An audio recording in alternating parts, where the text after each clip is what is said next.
Bueno, bienvenidas a un capítulo más de Roberto Alejos Podcast. Ya saben, ¿verdad? ¿Qué dice? No se vale que no llegues al final, de verdad.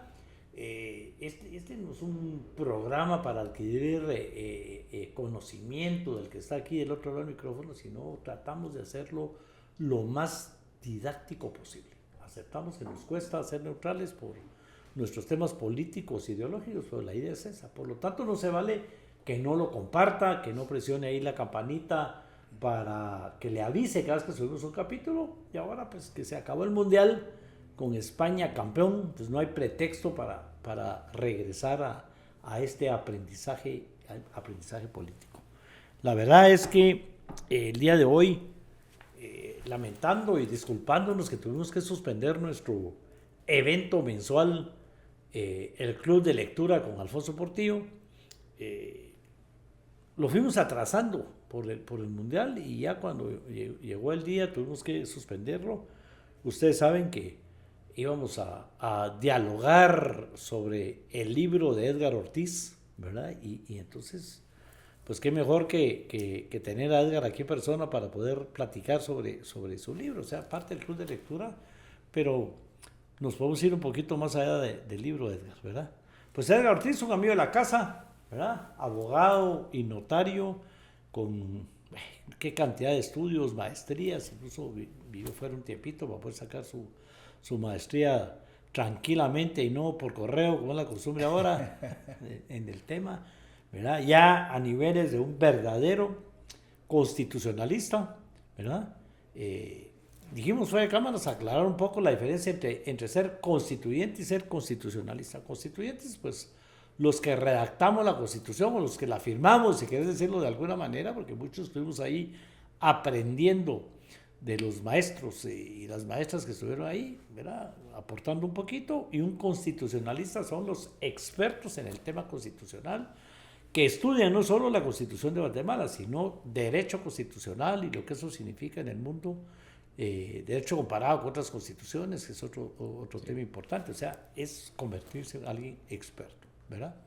Pero además, presentador, analista ahí en la Fundación Libertad y Desarrollo, en fin, muchos temas, ¿verdad? Muchos temas, tiktokero, influencer. ¿Qué más puedo decir de Edgar Ortiz? Bueno, no. ¿Ah? Aficionado al fútbol también. Ah, muy bien. ¿Y le ibas a quién? Bueno, siempre iba a Argentina, pero la verdad que me gusta más el fútbol que otra cosa, y España jugó un fútbol increíble, así que yo creo que es un justo campeón. Ah, muy bien. Sí. Yo siempre le he ido a Italia, pero ya 3 mundiales que yo creo que no llega, ¿verdad? Entonces, sí. ahí estamos en el tema. Murió el fútbol italiano, a ver qué pasa. Sí.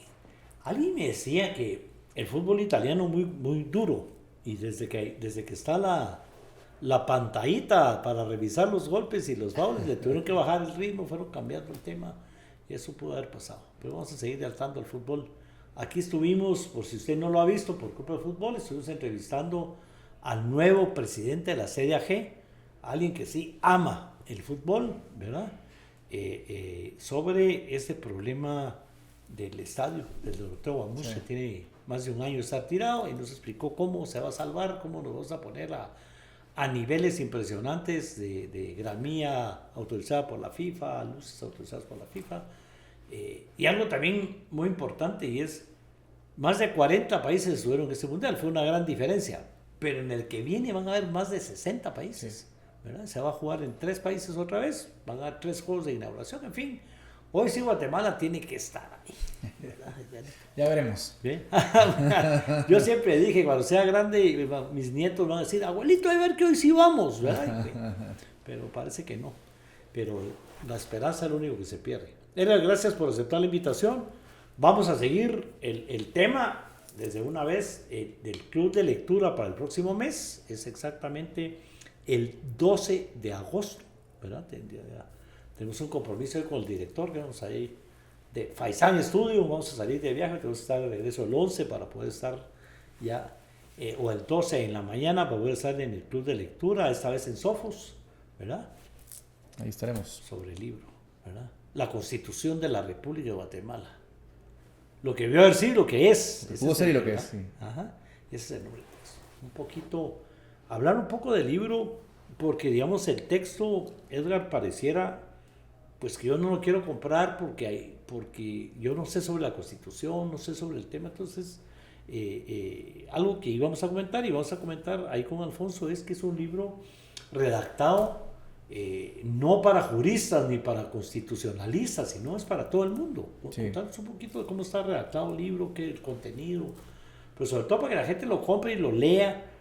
Los constituyentes no cumplimos con un mandato legal, que es dar a conocer la Constitución. Nunca tuvimos la plata, ¿verdad? Para cumplir esa obligación legal que tenemos. Nos autodeclaramos dignatarios de la nación de por vida con la obligación de defenderla, pero promulgarla. Y este libro, pues, es nuestra obligación ahora darle publicidad porque ayuda a promulgarla, a que la conozcan. No, Roberto, gracias. Primero, gracias por invitarme a tu podcast.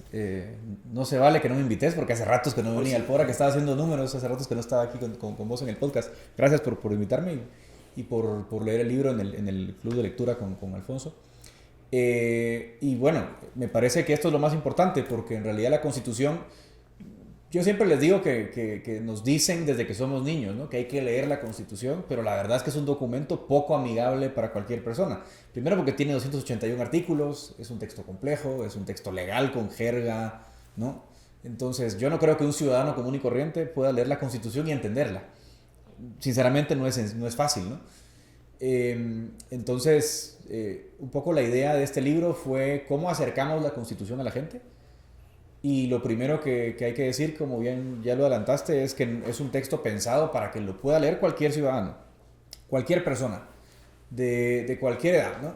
O sea, puede ser un joven, puede ser un estudiante, puede ser una persona de cualquier edad que quiera entender el sistema político de Guatemala. Realmente no es un manual, no es un texto para abogados ni para aprender derecho constitucional en la universidad, aunque te puede servir mucho para entender, si sos estudiante, muchos de los grandes temas que vas a aprender en tus cursos.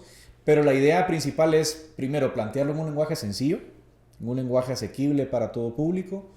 Y lo segundo es que está pensado en una suerte de manual ciudadano en el que nos enfocamos en una parte concreta de la Constitución, que es la parte que los abogados llaman parte orgánica. Es decir, la Constitución tiene nuestros derechos, pero también tiene la arquitectura del poder, cómo se diseña el Estado, cómo funciona el sistema político, cómo funciona el Congreso, el Ejecutivo, la justicia, los partidos políticos. Entonces la idea fue más o menos dedicarle un capítulo a cada uno de estos temas de una manera amigable, pero también hay otro punto que viene con el libro, ¿no? Y es pues no quedarse solo en la descripción, no quedarse solo en la explicación, sino también empezar a retar un poco al lector y invitarlo a ver la Constitución con una mirada crítica. Y cada capítulo lo que tiene al final es una suerte de sugerencias de cambios, ¿no? Las constituciones evolucionan. Yo creo que eso es algo que pasa en todo el mundo, en la historia humana, ¿no? Las constituciones nacen, algunas mueren, algunas cambian y evolucionan. Entonces también es una invitación a ver con ojos críticos y plantear reformas en los diferentes temas que hay en nuestro país. Entonces esa es un poquito la invitación, la propuesta. Y la idea de dejarle también al lector algo más que solo una descripción, dejarle también una ruta, ¿no? A la que hay que ver. Sí, digamos, lo bonito del libro, y es parte, digamos, en el club de lectura, eso nos vamos con libros muy filosóficos y los vamos adaptando a todo el tema, es que es bastante didáctico e interesante, digamos, porque es primera constitución que empieza con el lado humano, los derechos, sí, ¿verdad? Y bueno, lo mencionas ahí en el libro, digamos, es una enorme cantidad de bellos derechos humanos que están plasmados ahí, que se convierten en el sueño de la nación, en el sueño de cualquier ciudadano guatemalteco, que esos derechos se cumplan. No solo el derecho a la vida, el derecho a la salud, o sea, nos fuimos a temas profundos de educación, cultura, ambiente, ahí están todos los derechos. Se creó la figura del procurador de los derechos humanos como un defensor, fuimos de los primeros en el mundo. Y después entra a la estructura del Estado, que es la que en el libro con mucha claridad se dice, es la que no funciona y no permite que los derechos se cumplan. Exacto. Ese es el tema en particular, ¿verdad? Sí, ese es el tema en particular, porque un poco la invitación que yo hago, porque también creo que cada escritor, cada autor trae sus preguntas, ¿no? Ajá. Y sus respuestas. Y a mí algo que siempre me incomodó en Guate es escuchar, incluso en mi educación universitaria, ¿no? Decirte, no, la Constitución es bellísima, es de las mejores, alguien me decía, es de las mejores del mundo. Yo no sé si es la mejor o la peor del mundo porque no hay un ranking de constituciones, eso no existe. O sea, así como el ranking FIFA, eso no existe en las constituciones, ¿no? No hay algo tal cosa como la mejor o la peor, porque cada constitución refleja diferentes preocupaciones de cada sociedad. Pero lo que sí es cierto es que digo, bueno, también venerar la constitución no es una actitud sana, ¿no? Porque hay que respetarla, por supuesto, hay que defenderla y hay que hacerla cumplir, pero como cualquier texto tiene margen de mejora, ¿no? Y entonces yo un poco lo que hago en el libro es decirles, miren, el listado de derechos por supuesto que importa, pues, ¿no? Si le preguntáramos, por ejemplo, a un estadounidense en el siglo XIX, por supuesto que importa, porque la Constitución no prohibía la esclavitud, por ejemplo, en Estados Unidos. Entonces un gringo me diría, bueno, pero sí importa qué derechos tengo, porque si la Constitución permite la esclavitud, obviamente hay una porción de la gente que no vive en libertad. Entonces yo no digo que los derechos no sean importantes, yo creo que obviamente hay que conocerlos, hay que leerlos, y ese catálogo de derechos que dejaron los constituyentes es relevante.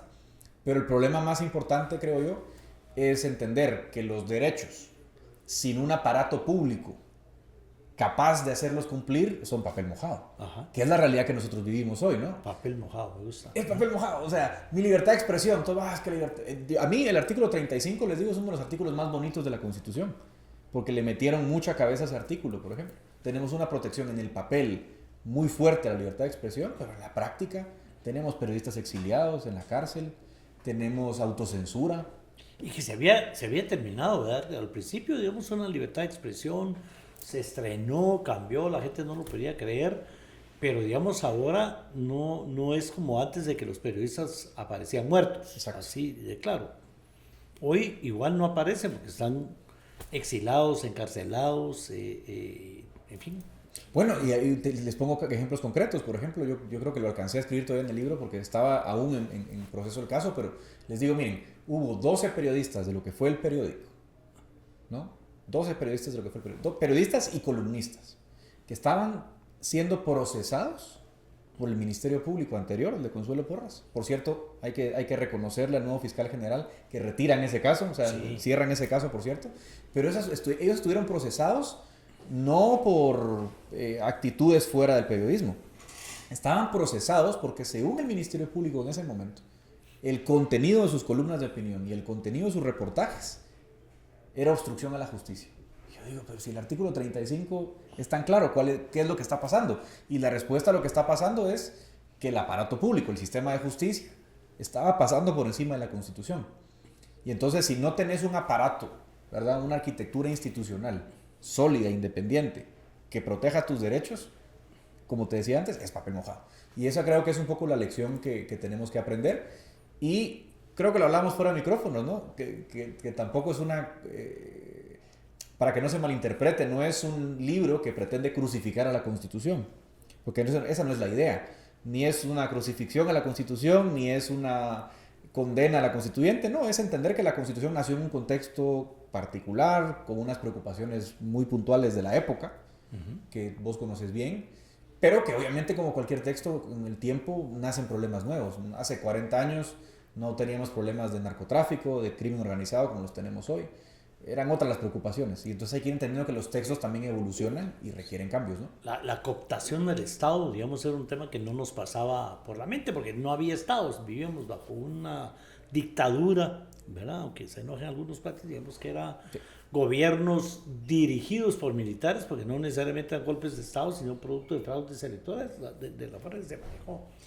Digamos, para compararlo un poquito, para mí la Constitución sí es una de las más bellas del mundo, es como un Ferrari ahí parqueado, pero al que yo te digo, mira, qué bello Ferrari. Pero vino un piloto y le arruinó el freno, ¿verdad? O sea, a propósito, creemos nosotros que le arruinó el freno para que tenía miedo de correr y todo, y no hemos encontrado el repuesto. Entonces le pusimos un palito ahí en vez del tubito, ¿verdad? Y ahí vamos, pero después apareció otro piloto y le arruinó el eje, ¿verdad? Entonces ahora no hay repuesto, entonces le hemos hecho un chapuz y entonces resulta que es el carro más bello del mundo, pero no se puede competir con él. Se compite, pero no va a ganar nunca porque está reparado con pedacitos de temas, ahora por decir un tema. Y el otro es que uno dice, el Ferrari de ahora, fíjate que ya inventaron un nuevo sistema turbo que lo hace más potente y todo. Tenemos que ver cómo se lo adaptamos a de alguna manera para entender cuál es el tema, ¿verdad? El contexto, sí, de aquella constitución era totalmente diferente y cómo nos cuesta explicar. Lo comparamos con la pandemia, les digo yo, en aquella época, aquí ustedes vivieron encerrados desde las 6 de la tarde y los fines de semana, por poco tiempo. Nosotros vivíamos encerrados todo el tiempo, y ahí hay mucho que explicar en el tema de la San Carlos, pero tampoco voy a profundizar ahí. Era el único lugar donde se podían juntar más de 5 personas en las aulas universitarias y hacer política sin que los militares se dieran cuenta. Ese papel que jugó la San Carlos se le quiso reivindicar en la constituyente. Está bien, pero se acabó, pues, o sea, ya cumplimos con esa reivindicación, ya la San Carlos no tiene nada que hacer en esto. En fin, pero digamos que tema 1 es un libro sencillo, fácil de leer, no es un libro para juristas, sino ayuda a lo que soñamos los constituyentes, a que se entienda la Constitución y los defectos que tiene, ¿verdad? Es como te decía, un manual ciudadano. Y por ejemplo, a mí me parece interesante porque la verdad que hemos hecho varios eventos para socializar el libro, presentarlo.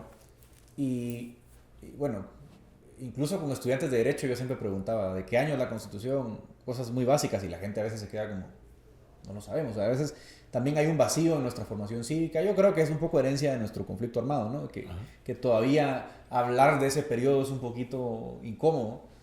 Y creo que nos falta conocer mejor nuestra historia reciente también. Entonces, incluso yo empiezo el capítulo 1 dándole un poquito de contexto, muy breve por supuesto, pero por lo menos poniendo al lector en contexto temporal y recordándole de dónde veníamos.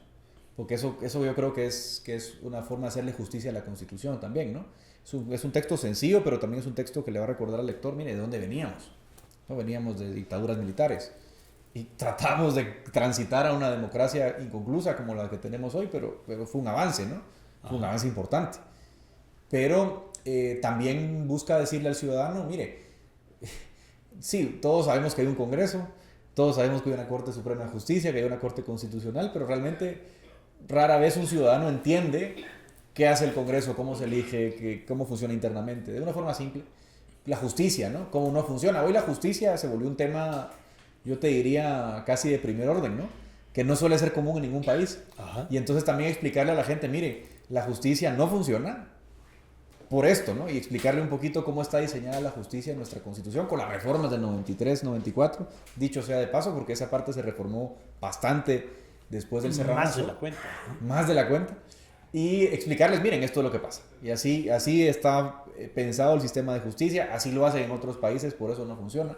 La Corte Constitucional también, yo le dedico un capítulo solo a la CC, Ajá. porque es un órgano muy particular y que además, yo no sé si los constituyentes preveían que iba a ser tan influyente como es hoy. Quizás son partes de las dinámicas de poder que va tomando cada entidad en su avance. Entonces le dedicamos todo un capítulo y hago algo interesante en el caso de la CC para el lector, por ejemplo, que me dice yo no tengo idea de nada. Y es también contarle el rol que ha jugado la Corte en la historia reciente, ¿no? El rol que jugó en el Serranazo, el rol que jugó en el 2003 con la inscripción del general Ríos Montt, el rol que jugó en la época CICIG. O sea, también no es como un libro teórico que solo te va a poner conceptos, sino que también es un libro que está buscando tratar de darte ejemplos reales, prácticos, ¿sí? De cómo han funcionado las instituciones en nuestra historia reciente para ponerte un poquito más en onda, ¿no? En contexto. Ajá.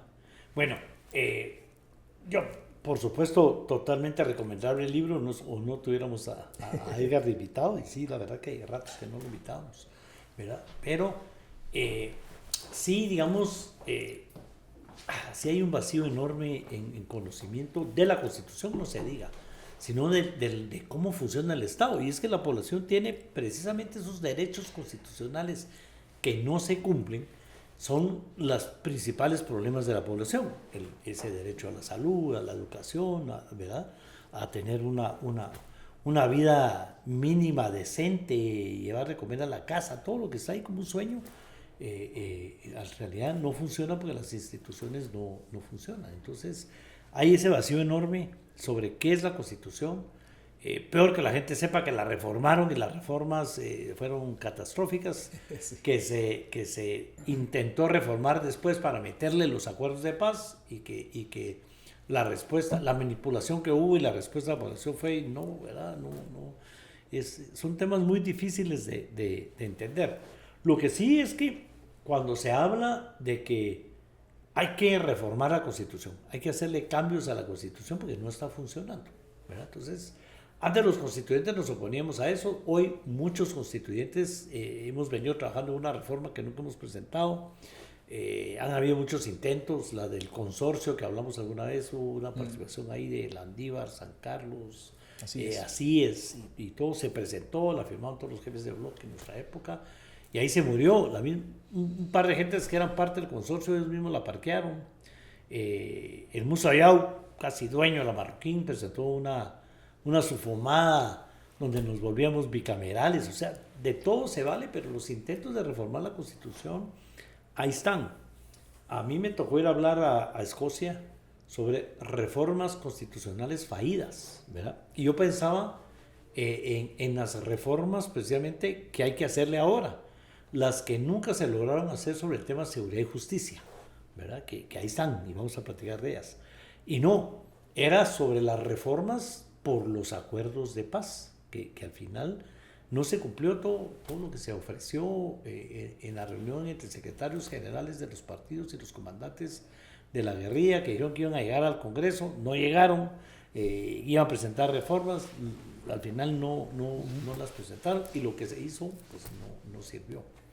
Pero el tema de seguridad y justicia es el gran ausente, y ese la gente sí lo vive, pero no mezcla con la Constitución, Edgar, ¿verdad? Porque la gente dice, ¿para qué voy a presentar una denuncia si no camina? ¿O para qué voy a presentar una denuncia si luego salen libres? ¿O para qué voy a presentar una denuncia si después me están amenazando de muerte los socios de la banda o de la Mara? ¿Para qué voy a presentar una justicia si los jueces se venden? ¿Verdad? Y no tengo plata para un abogado y el sistema no sirve. Ese es uno de nuestros mayores problemas como país, siento yo, ¿no? Sí, y yo creo que la justicia sí está mal diseñada. O sea, a ver, yo hago una aclaración al principio del libro, ¿no? Y digo que tampoco hay que caer en la tentación de lo que llamo yo el legalismo mágico, ¿no? La idea obstinada de que si cambiamos el texto legal se transforma la realidad casi como que por arte de magia, ¿no? Si eso fuera cierto, América Latina sería el paraíso terrenal, porque aquí en América Latina hemos ensayado, bueno, Guatemala está debajo del promedio porque ha tenido 7 constituciones nacionales, ¿no? Ajá. Quitando las federaciones. Y América Latina tenía en promedio 12, algunos países 18 constituciones, ¿no? O sea, si cambiar el texto legal transformara la realidad, por supuesto, seríamos otra cosa. Pero no es tan simple. Sin embargo, en materia de justicia, sí tenemos un problema de diseño constitucional. Porque, digamos, las instituciones generan incentivos, ¿no? Y los incentivos que genera nuestro diseño de la justicia son muy malos. Por ejemplo, tener a las altas cortes 5 años en el cargo es un muy mal incentivo, porque los magistrados, bueno, es un puesto muy importante ser magistrado de la Corte Suprema, por ejemplo, o de la CC, y estás muy poco tiempo en tu puesto. Lo lógico es que estés pensando cómo te reelegís, porque nadie que esté 5 años en ese puesto tiene garantizada su estabilidad ni su independencia. Y entonces, lo que generaste desde la Constitución es una suerte de, digamos, incentivo perverso en cómo encuentro mi reelección. Pero lo peor, que eso viene con la reforma del 93, es que le decimos al Congreso que elija cada 5 años a 200 y pico magistrados de apelaciones. Y les digo siempre, perdón que lo repita porque algunos ya me han visto varias veces, no existe país civilizado en el mundo que haga lo mismo. Normalmente esos puestos suelen ser puestos de carrera, que se llenan pues a través de procesos de oposición, ¿no? No suele ser un tema que tú le vas a dar al Congreso. Y entonces tú politizaste la justicia con ese diseño de la reforma del 93. Y entonces generaste una necesidad casi imperativa en los magistrados de pertenecer a grupos. Ajá. Porque el magistrado que no pertenece a un grupo no va a ser electo. Nunca va a ser electo. Ajá. Y entonces resulta que de pronto la gente dice, es que cómo se comportan de mal los magistrados. Y bueno, pero ¿usted qué espera? Si usted le está diciendo en la Constitución que el Congreso los va a designar, la verdad, si pensamos un poco con la lógica racional, bastante baboso, lento el que no se organiza. Claro. Porque el que no se organiza nunca va a llegar a su puesto. Y entonces tú no puedes esperar que la gente se comporte de otro modo cuando los incentivos que tú le estás poniendo al sistema son a politizarse, ¿no? Entonces, si hablamos de seguridad y justicia, yo no digo que arreglando la Constitución se van a resolver todos los problemas del país y que mañana Guatemala va a ser más seguro que El Salvador. Por supuesto que esa no es la idea. Pero la idea sí es, si reformamos la justicia, por ejemplo, en la Constitución, tú vas a empezar a generar los incentivos para tener jueces más independientes. Y si tienes jueces más independientes, pues puedes ir arreglando el problema de la seguridad. Pero hoy, con el sistema de justicia que tenés, con los incentivos que tenés en juego, es muy difícil que el Estado cumpla su fin principal, que es dar seguridad y justicia, ¿verdad? Sí, y mira, no se vale que no lo diga, pero digamos, un error gravísimo de las reformas del 93 es que el presidente de la Corte dure solo un año. Sí. Toma posesión hoy y ya empezó a su reelección y el resto ya lo empezaron a atacar, ¿verdad? Para tratar de ser ellos el próximo presidente o la próxima presidenta. Eso fue, pero grave, ¿verdad? Grave. Sí. Y no quiero seguir hablando de las reformas del 93 y llorarlas, sino de qué podemos hacer, porque el libro también da la ruta. Y hablando del tema, es el libro lo que motiva a hacer ese movimiento cívico por las reformas constitucionales. ¿En qué consiste? Contanos un poco en qué consiste. Nace del libro, ¿verdad? Sí, un poco el libro nace de la idea de reformar la Constitución. Ahí donde está o se retroalimentan, digo yo. Claro. La verdad es que como cada capítulo tiene una agenda de reformas mínima, por supuesto, ¿no? Porque no estamos tampoco por la refundación del Estado. Sí. Que eso es una cosa que siempre les digo, lean el libro, yo soy un conservador. Yo estoy siempre abogando por cambios pequeños, ¿no? Puntuales, mejoras graduales, porque es más fácil ponernos de acuerdo cuando hablamos de un tema en específico, que si hablamos de refundación, todo el mundo te va a decir, sí, refundemos. Pero cuando comences a redactar el pacto de refundación, nadie va a estar de acuerdo. Y entonces es más fácil que digamos, bueno, escojamos batallas una por una, escojamos la justicia, por ejemplo, y pongámonos de acuerdo en qué justicia queremos. Eso es más fácil. Entonces, la idea de tener el libro y hacerlo asequible a un público más amplio es también generar una masa crítica que diga, bueno, hay que hacer estos cambios, ¿no? Y empecemos uno por uno. Y ahí nace Poder Ciudadano, ¿no? Que es una asociación civil, por cierto, no es un partido político, no va a ser partido político, es una asociación civil que busca acercar la Constitución a la gente. Y como uno de sus pilares tiene proponer reformas, ¿no? Por eso, como bien decías, ¿no? Nace un poquito de la idea del libro, ¿no? Entonces es cómo llevamos a la práctica estas ideas que están muy bonitas en el papel y que, pues sí, estamos educando a la gente y la gente está entendiendo que hay que hacer cambios, pero lo que siempre me dicen es, bueno, si ya sabemos qué hay que hacer, ¿por qué no lo estamos haciendo? Y ahí es donde entra Poder Ciudadano. Y en este caso, en particular, pues nuestra Constitución, ustedes dejaron una bonita disposición en el artículo 277, inciso D, que dice que 5,000 ciudadanos empadronados le pueden proponer al Congreso una iniciativa de reforma. Entonces nosotros hemos redactado una iniciativa de reforma, la socializamos durante un mes, estuvo colgada en nuestro sitio web. Por cierto, recibimos más de 230 comentarios del público, muy buenos. Tuvimos más de 40 reuniones con distintos grupos. Y al final de esas reuniones, pues, se redactó una nueva versión del texto, tomando en cuenta los comentarios. Y tenemos una propuesta de reforma a la Constitución, solo en lo que se refiere al sector justicia. Y estamos recaudando firmas en apoyo a esa reforma para poder presentarla al Congreso a finales de septiembre. Entonces, ese es como el estreno de Poder Ciudadano, que obviamente también va a tener una dimensión educativa, una dimensión de análisis. Vamos a analizar mucho a la Corte Constitucional.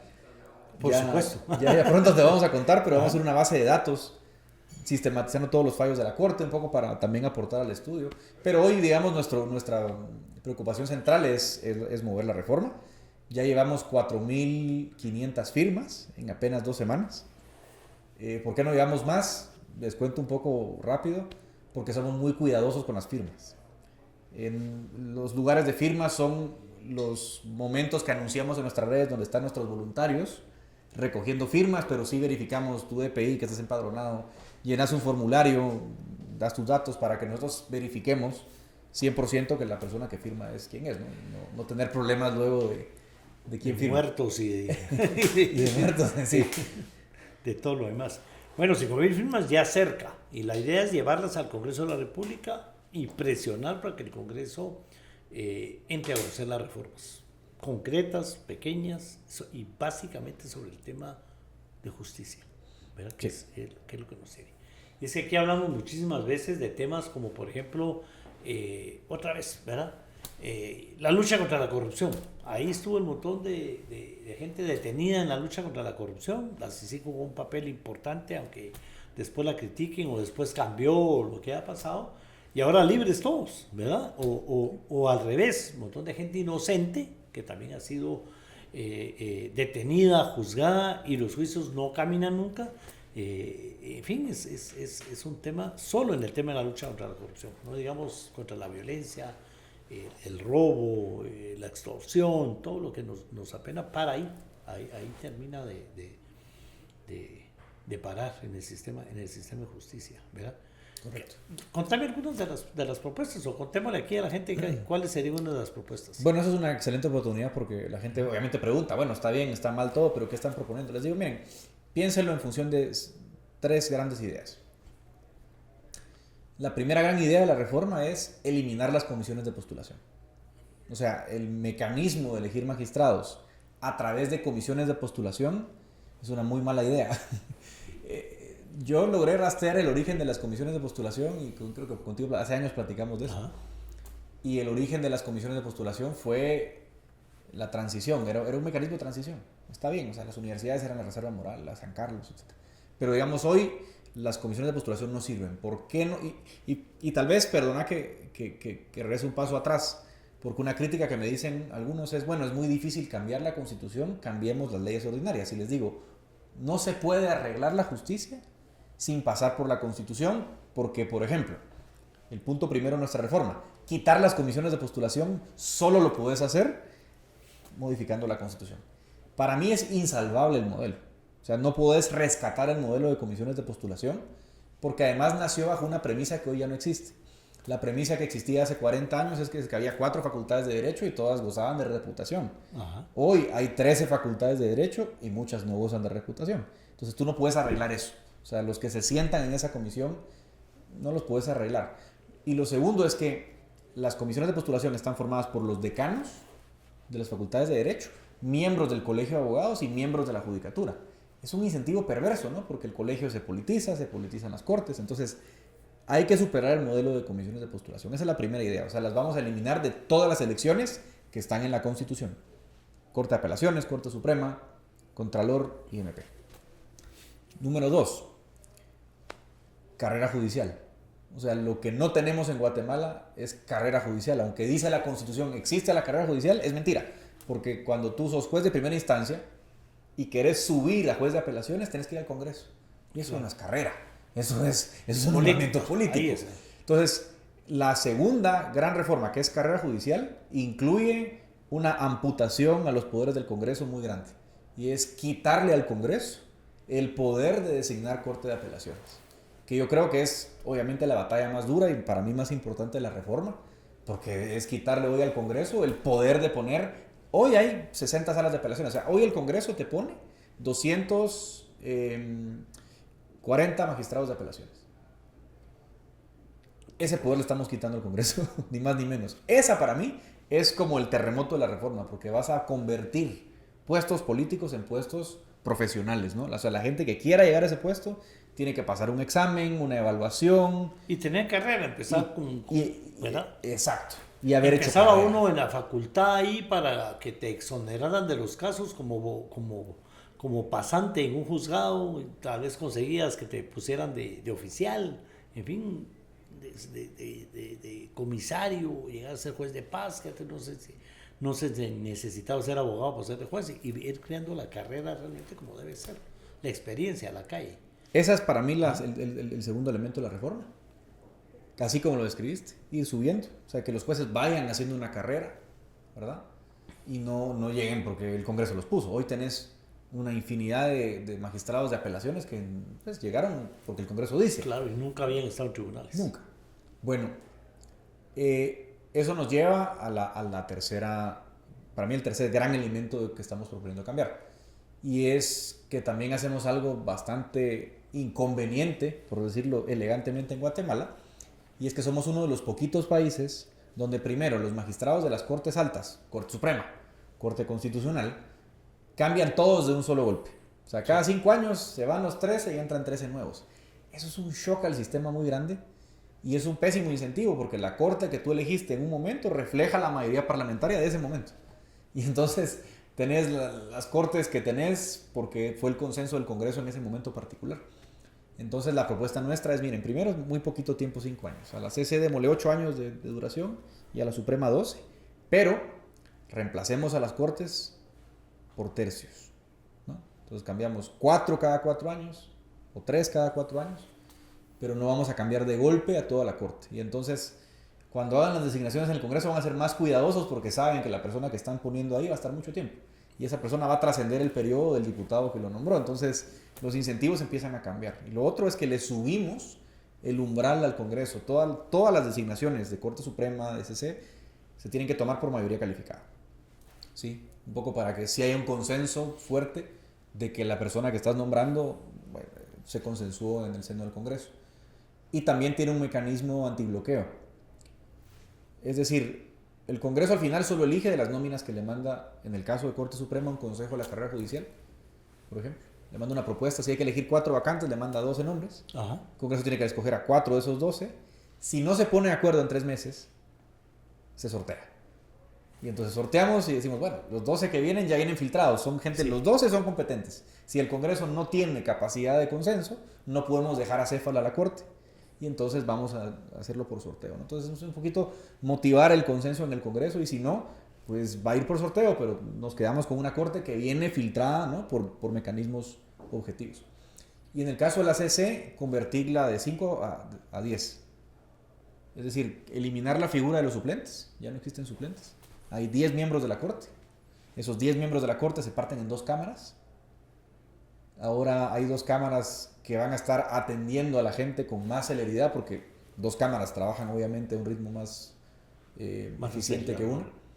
Y los casos importantes, los casos que hoy se integran por 7 magistrados, la idea es que se integren por un pleno de 10 y que se decidan por pues mayoría de 6 votos, ¿no? Que es subirle el umbral a lo que hoy tenemos en la CC.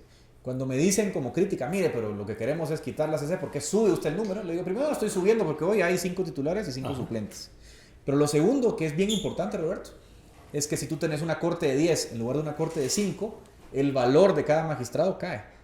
Claro, deja de ser lo poderosísimos que son hoy en día. Ajá. ¿Verdad? Y esos para mí son los elementos. Obviamente no me voy a meter en los detalles, Roberto, pero son como las grandes ideas de la reforma, las grandes propuestas y creo que esto hace una diferencia, creo yo, abismal de lo que tenés hoy. Y me gusta el tema y lo hemos hablado de hablar de reformas cortas, no hablar, yo era del tema de la refundación del Estado, fue mi discurso de campaña frustrada, porque he sido 2 veces precandidato a la presidencia, no he llegado a ser candidato, pero sí fue, mi discurso sea refundemos el Estado.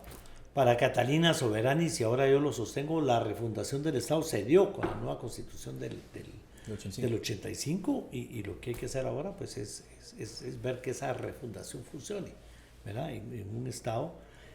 Yo sí voy a seguir defendiendo a la Constitución en muchos temas, sobre todo en ese gran pacto que es lo que no hay ahora, la facilidad de ponernos, pues no fue fácil, pero digamos que la facilidad de ponernos de acuerdo. La posibilidad de ponerse de acuerdo. Sí, digamos de ideologías confrontadas, el Partido Revolucionario o el MLN, los anticomunistas de la época, el centrismo que nacía como un tema, los partidos nuevos, los partidos viejos, ideologías bien distintas y nos pudimos poner de acuerdo.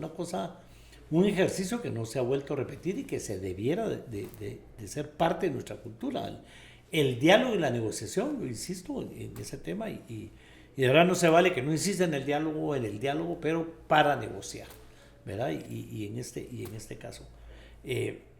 Si se llegan a lograr, digamos, se van a presentar las 5,000 firmas, o sea, ya estamos a pasitos de verlos llegar a las 5,000 firmas. Hemos podido ver gente entusiasmada preguntando, a mí me pregunta, mire, ¿usted se ha metido en el movimiento? No, pero ¿y dónde firmo? ¿En tal lado, de tal manera? Eso amerita un seguimiento, sí. Porque si no llega a manos del Congreso, el Congreso la engaveta, Correcto. ¿Sí?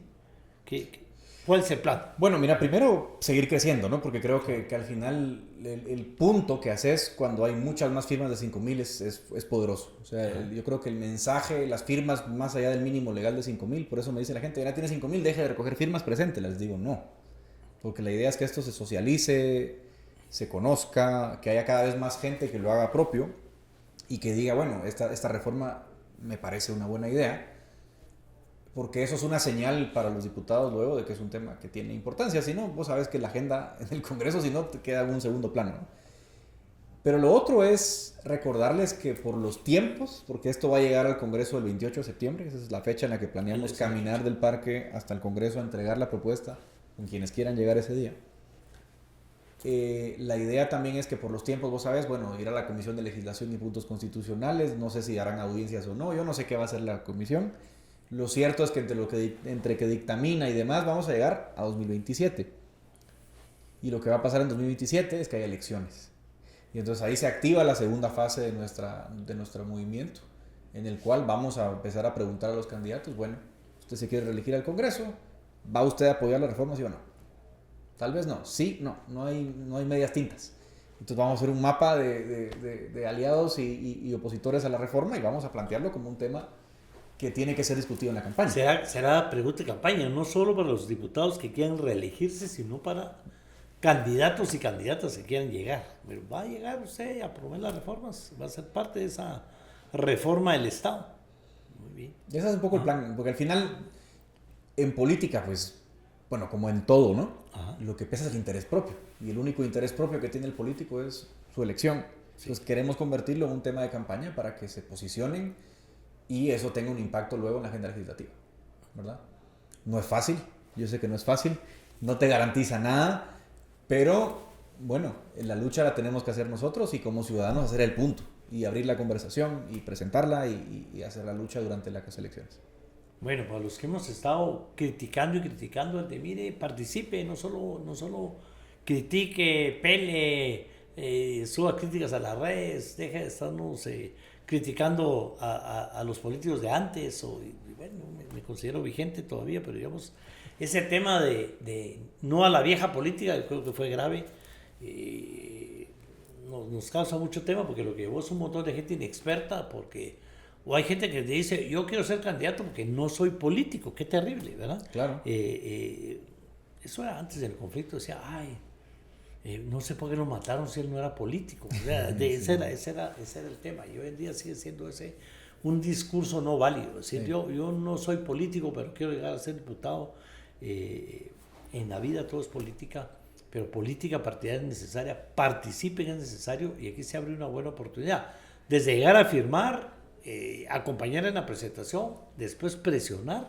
Entonces ahora sabemos que hacer parte de la campaña, esa presión para los actuales que quieran reelegirse y para los que vienen. Correcto. De decirles, bueno, necesitamos que llegue al Congreso, pero ¿va a estar de acuerdo usted con las reformas o no va a estar de acuerdo con las reformas? ¿Qué más hay planeado, Edgar, para motivar? ¿Perdón? ¿Qué más hay de planes para motivar? Bueno, yo creo que ahora lo más importante es sumarse al movimiento. Este domingo Ajá. De 9 de la mañana a 2 de la tarde estamos en Pasos y Pedales. En Carne San Martín, ahí en las Américas. Entonces, si van a Pasos y Pedales, pasen firmando a Carne San Martín. Eso es bien importante. Pero lo otro es también recordarles que Poder Ciudadano está en varios departamentos. O sea, de hecho, no voy a enumerar todos los eventos que hay, porque hay eventos en Lanquín, en Tactic, hay eventos en Shela. Recogiendo firmas también. Hay gente recogiendo firmas en todo el país. ¿Y cómo lo están haciendo? Son todos voluntarios.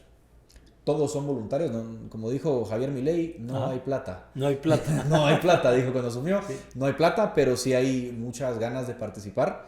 Y creo que lo más bonito del movimiento es ver que hay gente dispuesta a donar su tiempo para hacer lo posible. Tenemos más de 300 voluntarios apuntados, casi 300 voluntarios apuntados en toda la República. Y entonces también decirles que si alguien quiere ser voluntario de Poder Ciudadano, pues simplemente se acerca a la página web, poderciudadano.gt.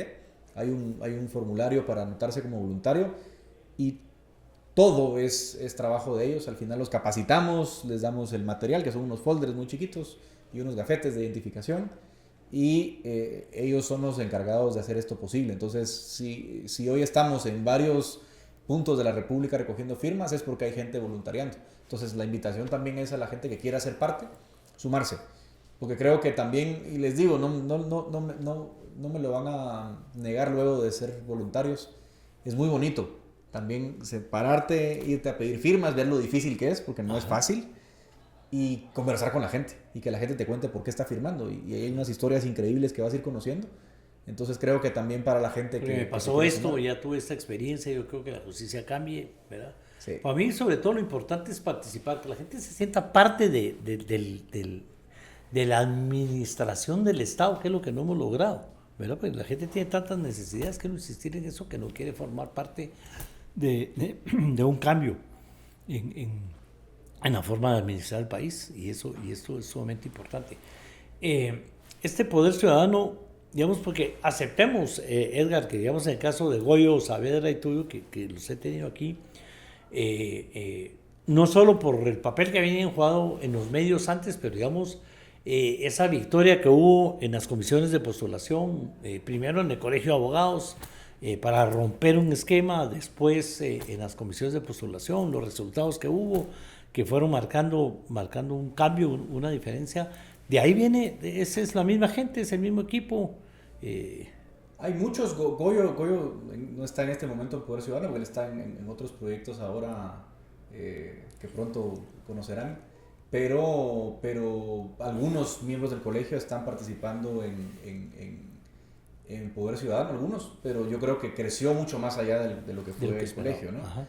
Entonces, y de hecho un poco la idea también era decirles, sí, si bien muchos abogados que nos han apoyado en el colegio y que siguen hoy en Poder Ciudadano, la realidad es que ya creció tanto el movimiento que hay mucha gente, la mayoría, te diría yo hoy, no son abogados.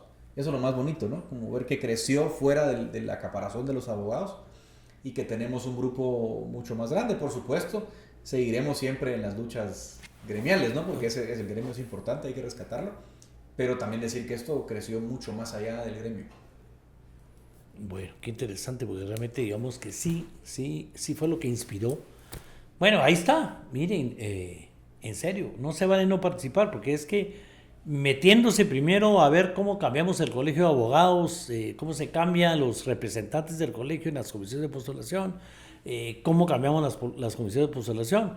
Bueno, entonces resulta que no es por ahí el camino, porque hagamos lo que hagamos, de todos modos caemos en manos del Congreso, de todos modos caemos en este sistema politizado totalmente, se politizó la justicia, entonces hay que promover cambios, y los que ya estuvimos ahí somos los mejores testigos de que el sistema no funciona, hagamos lo que hagamos, y que entonces por eso hay que cambiar la Constitución, y sobre todo, diría nuestro amigo Aquiles Fallase, alguien que estuvo trabajando en una campaña aquí con nuestra asociación política Caminemos, ¿verdad? Conoce tus derechos, defiende tus derechos, pero conoce tu Constitución. La gente no la conoce, pero es participar de esa manera. Como hay que participar en mucho. Yo vivo incentivando a la gente que métase, de candidato a diputado, candidato a alcalde, o sea, pero hay muchas formas de participar en un cambio de país, y esta es una, Edgar, ¿verdad? ¿Qué más nos puedes contar del libro? Regresemos a que la gente compre el libro, porque es fácil y motiva a la participación ciudadana. Bueno, decirles que el libro está disponible en varios sitios, primero porque la gente pregunta dónde lo compro, ¿no? Sí. Entonces, decirles que está en Sofos, librería Sofos, está en De Museo, también De Museo lo tiene Catafixia, ajá, lo tiene Quitapenas, o sea, están prácticamente en todas las librerías. Para la gente que está en los Estados Unidos, eso es importante. Si alguien está en la Unión Americana, en Estados Unidos, por Amazon pueden comprar el libro físico y se los mandan a cualquier estado de la Unión. Está disponible para entregas en todo Estados Unidos y lo pueden comprar ahí. Como mucha de nuestra audiencia del interior de la República, también les recuerdo que Sofos, De Museo, todas estas librerías que mencioné, también mandan al interior. Entonces, si alguien quiere comprar el libro, solo pues, se mete a la página de Sofos, a la página de Museo, de la librería de su preferencia, compran el libro y se los mandan a dejar a donde estén. Y que también, obviamente, hacemos un esfuerzo por presentarlo. Si hay interés también de algún grupo en organizar algo, lo organizamos. Hemos hecho ya como 20, 30 presentaciones de libros. Estuve, por cierto, el lunes en Shela con estudiantes de la Landívar, y bueno, hay margen también para armar eventos, y por supuesto que no se pierdan tu evento con Alfonso. Yo los voy a estar con ustedes el 12 de agosto en Sofos, así que si quieren leerlo, Creo que es una buena ocasión, además con panelistas de lujo, con ustedes ahí el 12 de agosto. Va a ser un gran gusto que lo lean. Y decirles que, bueno, un poco lo que decíamos al principio, que si es un manual ciudadano, es un manual cívico, la idea es que lo puedan leer todos. Yo creo que incluso me atrevería a decir que si estudiantes del bachillerato, por ejemplo, tienen interés en estudiar Derecho luego, o ser abogados, o entender simplemente cómo funciona el sistema, lo pueden leer, o sea, a ese nivel. Es un libro que sirve para eso. Yo creo que llega a ese nivel. Estudiantes de Derecho, yo también se los recomiendo, porque la verdad, cuando yo estudié Derecho Constitucional, te van un poco como a la letra muerta, ¿no? Ajá. Y eso es importante, por supuesto que hay que conocer la letra muerta de la Constitución, pero también hay que entender el contexto. Y yo creo que una cosa que es importante cuando tú quieres entender la Constitución es el contexto. ¿Qué contexto nació? ¿Por qué esto está como está? O sea, ¿cuál es el porqué de lo que tenemos hoy en nuestro sistema? Y eso creo que es una pregunta que también yo intento contestar en el libro. No sé si con éxito, pero por lo menos te empiezo a dejar las inquietudes, ¿no? Entonces, si alguien quiere tener más contexto de cómo entender su Constitución, aunque ya estudie Derecho o sea abogado, también es una buena oportunidad de conocer otra opinión. Y es que uno nunca sabe qué va a pasar en la vida. Yo te quiero contar mi historia. Digamos, cuando yo estudié Derecho Constitucional en primer año, primer semestre, ¿verdad? Un saludo a mi catedrático, García Cuyún, ¿verdad? Año y medio después era constituyente, ¿verdad? El licenciado me decía, ¿se imagina de haber sabido lo que hubiéramos podido hacer como curso, como clase? O sea, hubiera llegado usted preparadísimo con un montón de propuestas, de temas que yo he soñado, pero jamás me hubiera pasado por la mente que iba a haber una constitución nueva, una constituyente, y que usted iba a estar ahí, ¿verdad? Uno nunca sabe qué va a pasar, qué le tiene preparado el destino, la vida, pero lo que sí sabe uno es que las cosas no funcionan en este país, eso sí lo sabemos todos. Yo te quiero contar, quiero aprovechar y contarles a ustedes, los constituyentes en su mayoría, no la asociación de dignatarios, es otra cosa con la que ya prometimos no pelear, ¿verdad? Pero digamos, los constituyentes en su mayoría ya tomamos la decisión de trabajar por las reformas constitucionales, o sea que creemos en eso, no estamos cerrados a que la Constitución, sobre todo después de las reformas del 93, pero ahora con todo lo que pasó después de estas elecciones de segundo grado, se tomó esa decisión. Y como asociación Caminemos, la asociación política Caminemos, que es totalmente didáctica, pues ahí te vamos a estar invitando y molestando. Vamos a hacer eventos sobre reformas constitucionales, queremos hacer varios eventos públicos para discutir, los que estén a favor, los que estén en contra, los que creen que la reforma puede ser más grande, los que estén con la refundación, con las reformas cortas. Lo importante es poner el tema sobre la mesa y motivar la participación. Y entonces ya te adelanto que le vamos a entrar a todo un poquito, ¿verdad? Con el permiso de la familia Telles, vamos a regalar ese libro. Hay pocos ejemplares es una constituyente que yo viví, que es simpaticísima la forma en que Rafael Telles la hizo. A mis compañeros no les gusta porque hay una caricatura de cada uno de nosotros ahí, entonces nadie está muy contento con su caricatura, pero son muy buenas, la verdad. En fin, ¿qué más podemos decir para motivar al cambio, a la participación? Mira, yo lo que siempre les digo es, a mí la pregunta que más me hacen siempre es, y me imagino que a ti también te hace, ¿qué hacemos? La gente, sobre todo la gente que te sigue, que ve tu podcast, que lee la prensa, que está muy atenta, pues está muy cansada, muy decepcionada. Y la pregunta siempre es, ¿qué hacemos? Bueno, ahora hay una cosa que hacer, apoyo la reforma. O sea, no digo que es lo único que hay que hacer, pero es un ejemplo de cosas prácticas, concretas que usted puede hacer. O sea, usted puede hacer una diferencia participando, siendo miembro del movimiento, ¿verdad? E impulsando en los siguientes pasos, porque los hablamos, ¿no? Que los vienen, ¿no? Porque hay que luego avivar al Congreso para que esto no muera. Y eso es una cosa que está ahí, concreta. Creo que eso es bien importante recordárselo a la gente. Al final, yo creo que detrás de todo lo que estamos hablando también hay una suerte de interés, de intención de construir ciudadanía. Ciudadanía con C mayúscula. Ajá. Porque al final del día, el ciudadano es el que ejerce sus derechos cívicos, el que participa en la cosa pública. No es un mero habitante, ¿no? Que simplemente ocupa un espacio digamos, en el territorio y pues está desconectado de lo que hace la cosa pública. Entonces decirles, bueno, toda participación, ¿verdad? Leer el libro, ir a tus foros, pero también, por ejemplo, meterse en la reforma, son maneras concretas de participar que urgen, porque si no generamos ciudadanía con C mayúscula en Guatemala, bueno, vamos a seguir perdiendo el Estado, porque lo estamos perdiendo. Totalmente. Y yo creo que un llamado a atención es lo que está pasando, la crisis en la USAC, por ejemplo. A mí, por ejemplo, ese tema me parece que es un llamado de atención a la gente, decirles, miren, el sistema de justicia tuvo que haber frenado lo que pasó en San Carlos, y no lo hizo. Y ahora tenemos... Todo el sistema, ¿verdad? Si no sirve la Contraloría, en fin, o sea, todo falló. está mal y todo falló. Todo falló. ¿Verdad? Y yo lo decía aquí, ya no lloren sobre la leche derramada porque todo fue estudiado y el sistema no sirve como para revertir el tema. Y se necesita, bueno, hay que sacar a San Carlos de ese tema de una vez por todas, eso es algo importantísimo. Yo te quiero contar que tenemos un proyecto con otras organizaciones, la Andívar, la Fundación Esquipulas, NALEF, la CAS, que se llama Revitalizando la Democracia. Y hemos traído expertos de otros países que nos dicen, mire, si las cosas no cambian aquí, va a ganar una campaña burlesca, populista, y eso está pasando en todas partes del mundo. Las campañas serias no funcionan. Pero recientemente trajimos a unas amigas del Salvador, que el mensaje prácticamente era, si no cambiamos nosotros las cosas, se las va a cambiar alguien. En El Salvador las cambió Bukele y la gente hasta lo aplaude.